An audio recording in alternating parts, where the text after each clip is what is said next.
Bonjour à toutes et à tous et bienvenue aujourd'hui dans la Géozone. On se retrouve aujourd'hui alors que c'est bientôt l'été pour un tout nouvel épisode de Méconnus. J'espère d'ailleurs que vous êtes prêts pour vos examens et que vous avez eu vos vœux sur Parcoursup. On se retrouve donc pour parler aujourd'hui d'un lieu paradisiaque où ça sent bon les vacances d'été, la crème solaire et la tulipe.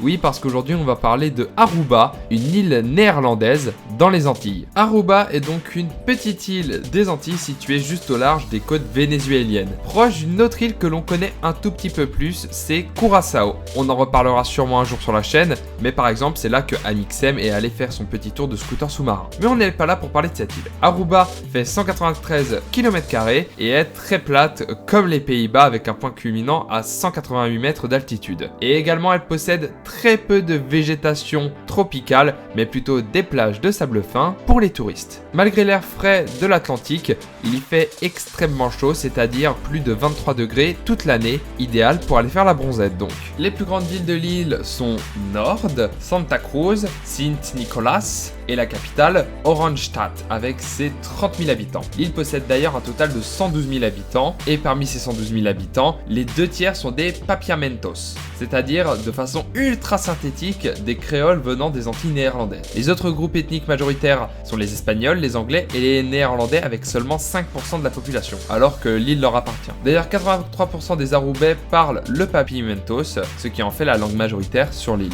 Ce qui est drôle avec Aruba, c'est que lors de sa découverte en 1499, les Espagnols la considérèrent comme une terra inutile. Pas besoin de vous traduire ce que ça veut dire. Donc l'île était un repère pour les pirates avant l'installation d'un ranch pour élever des animaux. Mais en 1636, après la guerre de 80 ans, les Espagnols perdent l'île au profit des Hollandais. Mais pour eux, ça reste pas très important et ils l'administrent depuis Curaçao, donc concrètement l'île reste inutile, sauf pour faire des réserves de viande. Mais tout va basculer quand un fermier découvrit une pépite d'or en 1824, donc rué vers l'or jusqu'en 1913, ce qui implanta grandement la langue espagnole dans le pays avec l'afflux important de Vénézuéliens. Puis en 1924, c'est le début du raffinage de pétrole, donc beaucoup d'Européens viennent s'y installer. Après la Seconde Guerre mondiale, les Arubais peuvent voter pour leur autonomie, ce qui arrivera en 1954. Puis malheureusement, après le contre-choc pétrolier, l'économie de l'île basée, je vous rappelle, sur le pétrole s'effondre totalement. Ce qui sauve l'île de la ruine,